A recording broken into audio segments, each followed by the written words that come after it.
Saudações a todos, nossos votos de muita paz. Sejam todos muito bem-vindos a mais um sábado em que estudamos os ensinamentos de Jesus, suas parábolas, e estamos vendo há vários encontros no livro Em Busca do Mestre, de Pedro Camargo Vinícius, o Sermão do Monte, que é o capítulo 1 deste livro. E vamos dar uma retomada no que estávamos falando para darmos sequência a esse grande aprendizado que são os ensinamentos de Jesus, nosso Mestre, né?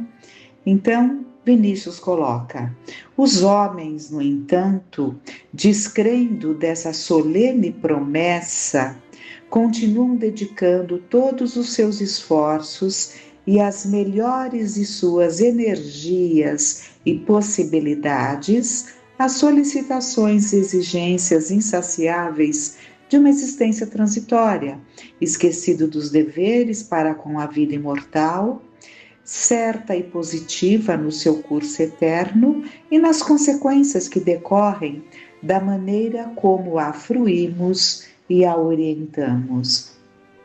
Então, nos descuidamos de tudo que Jesus nos ensinou e focamos muito mais na nossa existência transitória, que seria assim focando todo o nosso potencial para as nossas vidas aqui como encarnados, né?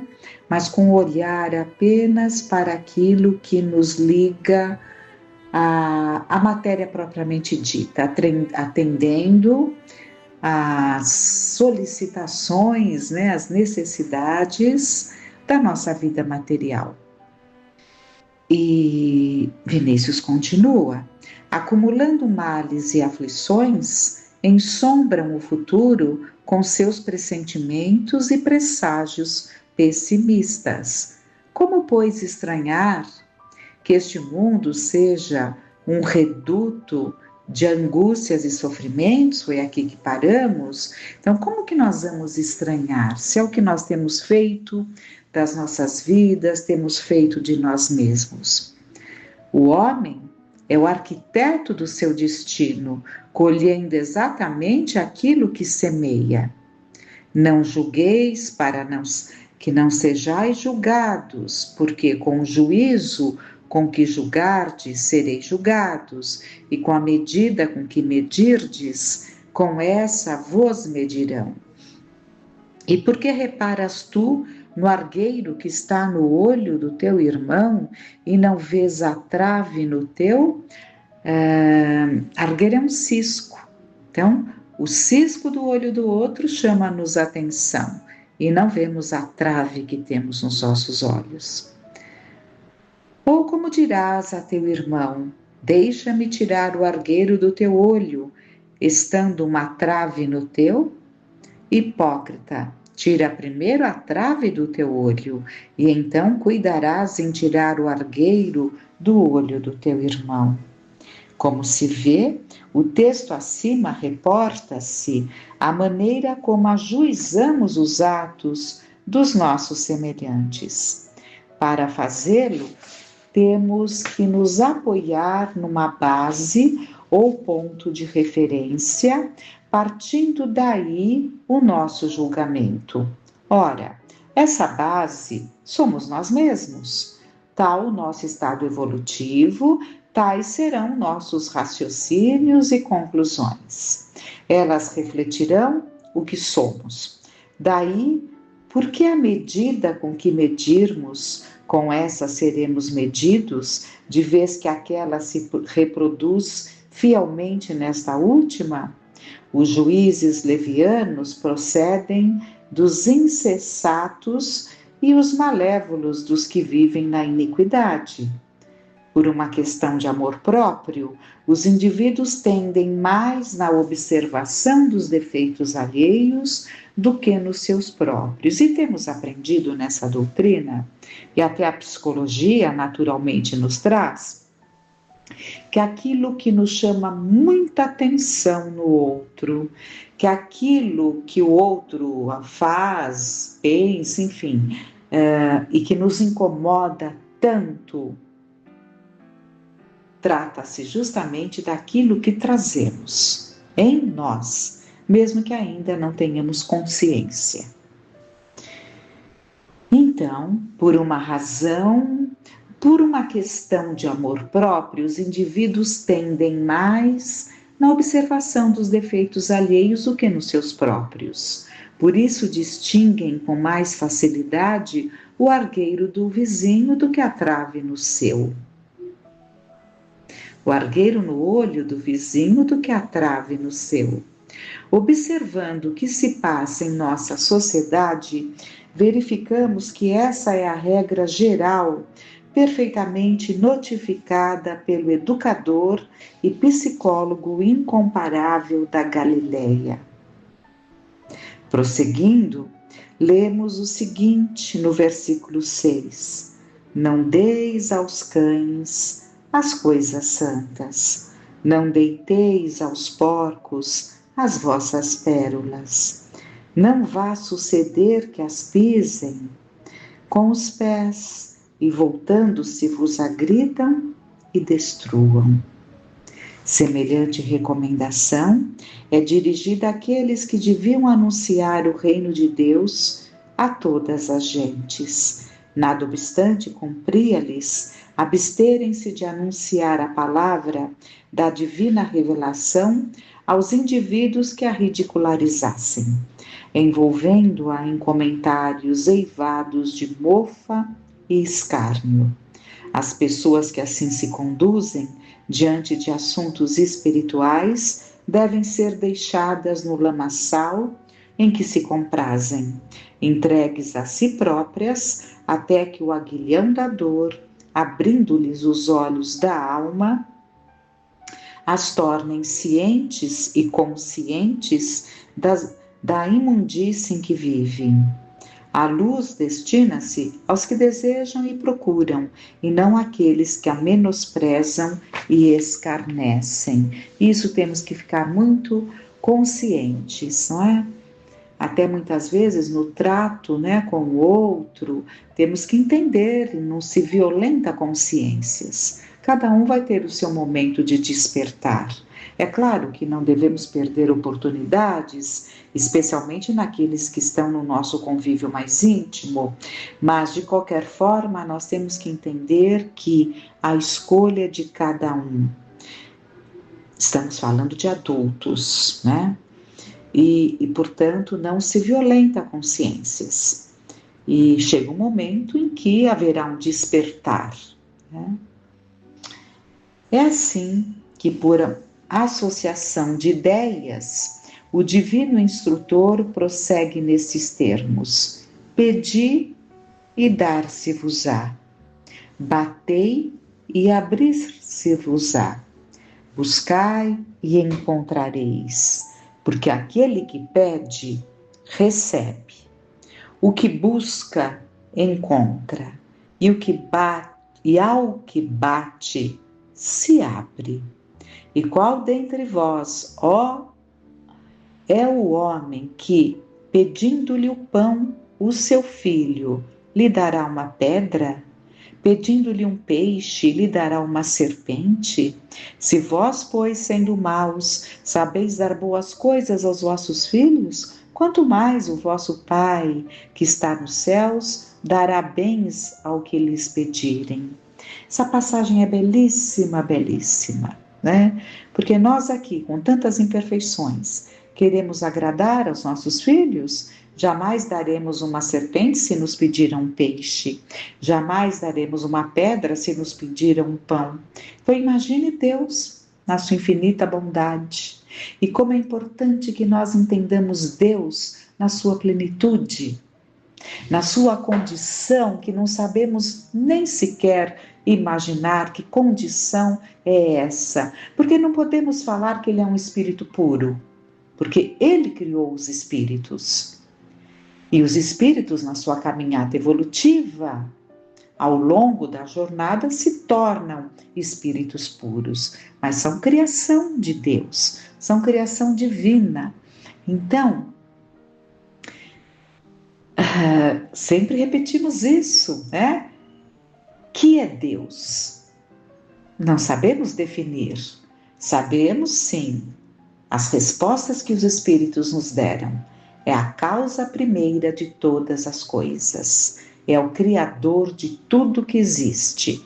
Então, Deus não se mostra, mas se revela pelas suas obras. E nós temos que tomar muito cuidado, porque a nossa tendência é humanizar a Deus. Então nós acabamos colocando em Deus um olhar humanizado, mas rebaixando, porque humanizar já é rebaixar, né?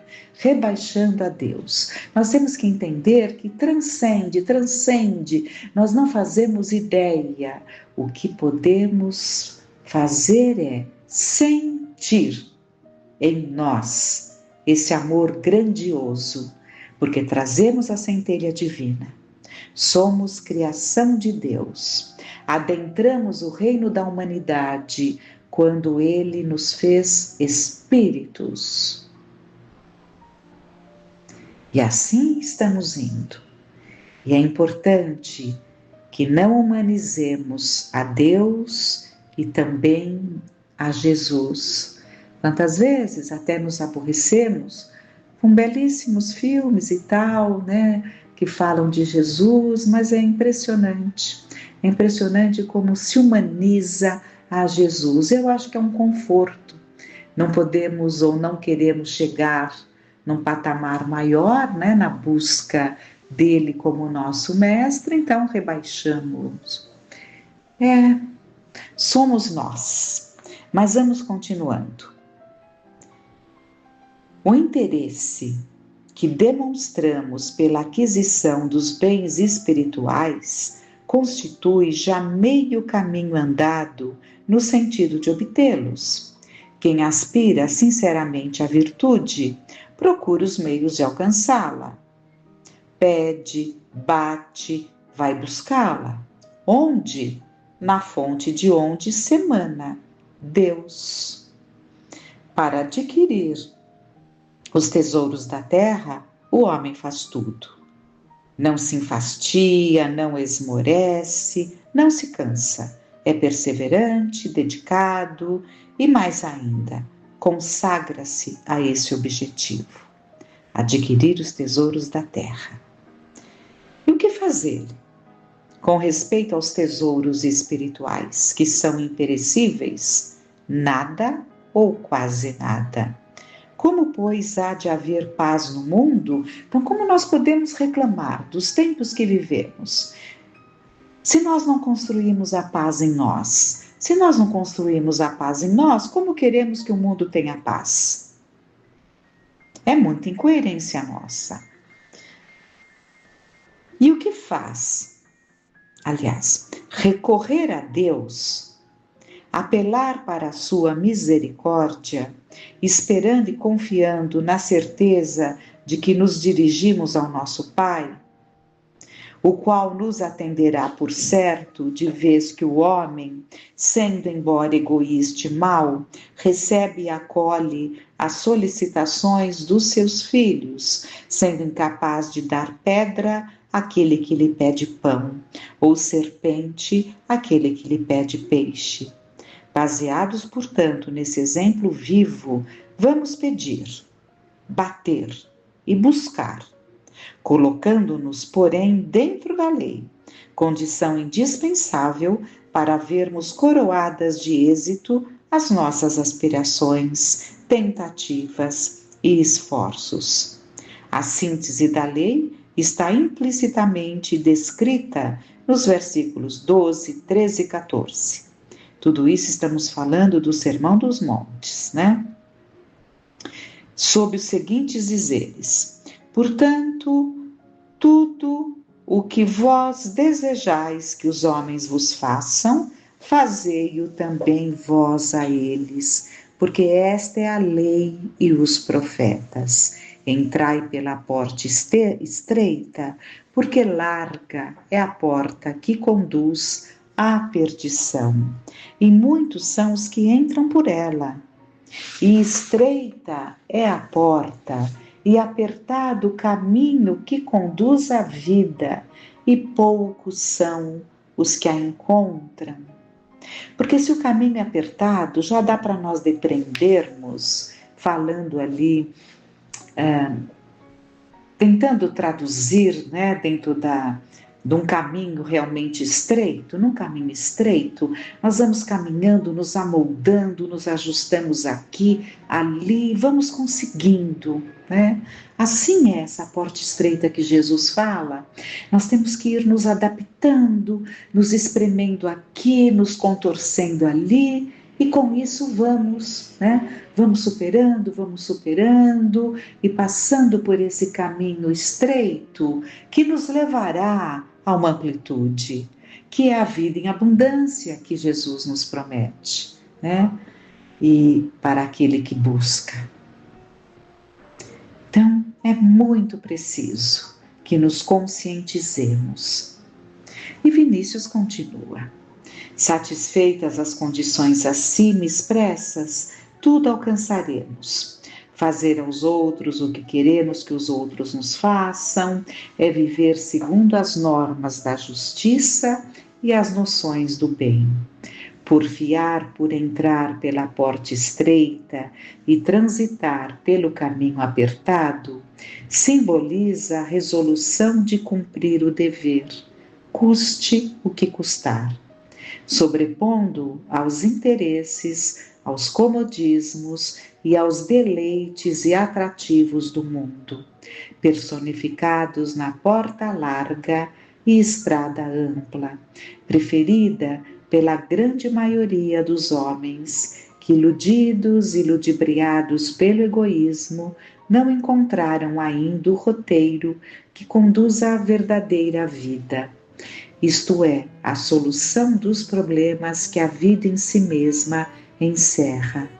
Semelhante critério ou programa de caráter religioso contrasta com aquele organizado pela escola sacerdotal, então vigente, revestido de exterioridades, formalismo e etiquetas místicas, ensejando simulação e hipocrisias, prevenindo seus ouvintes contra essa perigosa materialização do culto, prossegue o mestre, expressando-se desta maneira: acautelai-vos dos falsos profetas, que vêm a vós vestidos como ovelhas, mas são interiormente lobos vorazes.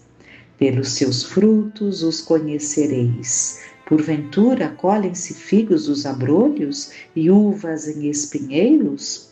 A árvore boa produz bons frutos, a árvore má, maus frutos. Não é possível a árvore boa dar maus frutos, nem a má dar bons frutos. Toda árvore que não dá bom fruto, corta-se e lança-se ao fogo. Portanto, pelos seus frutos as conhecereis. É interessante como Jesus ia repetindo, acrescentando leituras na sua fala, leituras no sentido interpretativo para nós entendermos, né? Mas de uma forma repetitiva. Porque o homem precisa ouvir, nós homens, né? Precisamos ouvir por repetição, até que consigamos interiorizar. Então ele tinha ali uma fala que trazia os pormenores dentro ali de uma situação que ele estaria ensinando. E ele continua: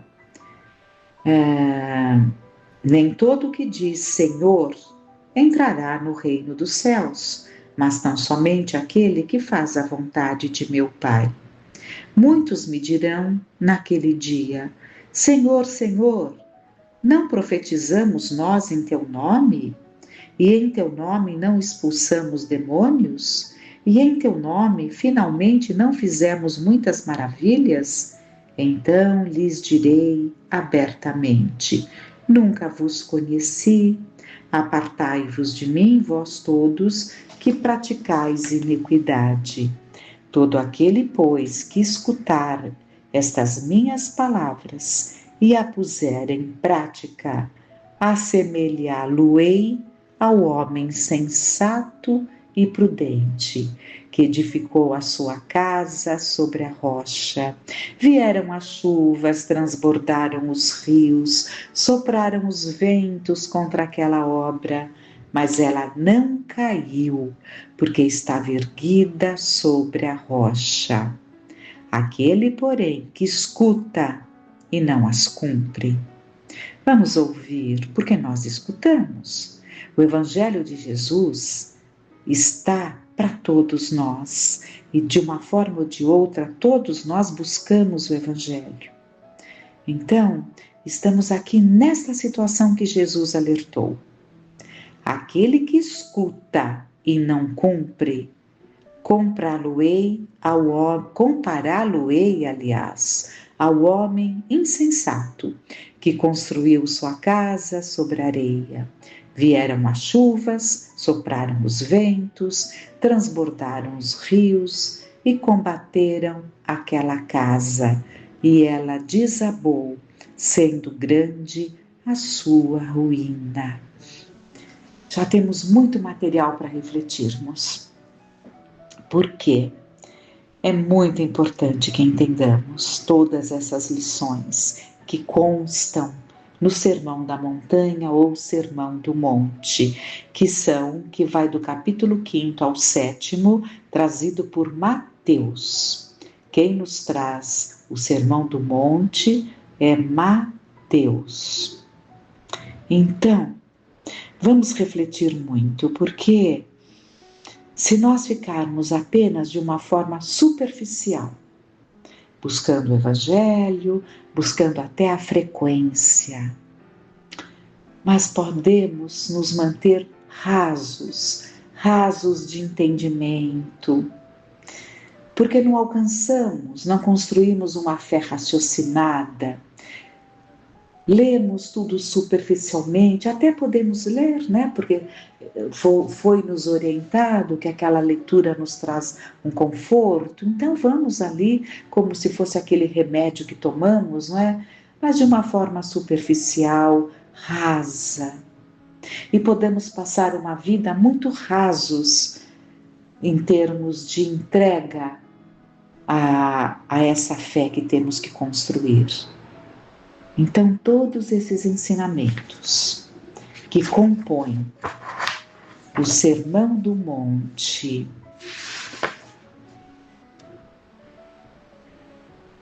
vamos refletir muito, porque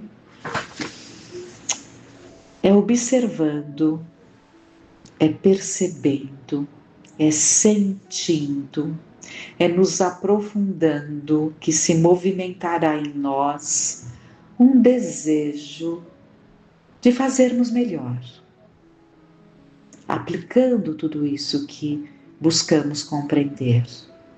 Se assim fizermos, estaremos construindo a nossa casa sobre as rochas. Aí virão os ventos, as chuvas, mas a casa não cairá, porque ela foi construída sobre as rochas. Mas se nos mantivermos vazios, superficiais, vem a prova e não conseguimos superar. E acabamos caminhando para caminhos difíceis, de revolta, de afastamento, nos desligando de Deus, de Jesus, pelo processo da revolta. Então é preciso que meditemos muito. Façamos então por onde penetrar esses ensinamentos abençoados de Jesus.